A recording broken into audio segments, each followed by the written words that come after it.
L'actualité aujourd'hui, c'est aussi la libération de 3 nouveaux otages israéliens contre la libération de 183 prisonniers palestiniens. Libération ce matin de Or Lévi, Eli Sharabi et Ohad Ben-Ami dans une mise en scène cynique.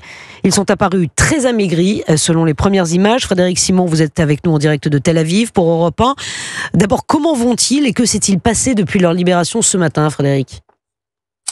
Écoutez, les 3 anciens otages ont été pris en charge par les équipes médicales et psychologiques dans les hôpitaux vers lesquels ils avaient été héliportés dans la matinée. Pour l'heure, aucun bilan précis de leur état de santé n'a été communiqué, mais des médecins ont confirmé ce qui était visible dès les premières images de leur libération. Ohad Ben-Ami, 56 ans, Or Lévi, 34 ans, et Eli Sharabi, 52 ans, souffrent de d'une sous-alimentation extrême selon les termes d'un spécialiste. Les médecins redoutent de découvrir d'autres pathologies liées à leur longue période de captivité, 15 mois sans aucune ou presque exposition à la lumière du jour. La condition physique détériorée des 3 hommes a choqué les Israéliens. Certains ont même évoqué les images des survivants des camps de la mort nazis. Pour les familles des otages encore détenus à Gaza, l'état physique des 3 hommes libérés aujourd'hui constitue une preuve de plus de l'urgence de parvenir à la libération de tous les captifs. Quant au Premier ministre Benjamin Netanyahou, il a réagi en affirmant que les mauvais traitements infligés aux otages et l'humiliation qu'ils ont dû subir dans la mise en scène orchestrée par le Hamas au moment de leur libération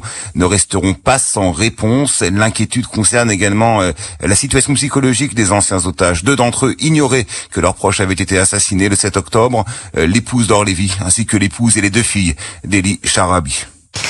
Merci beaucoup Frédéric Simon.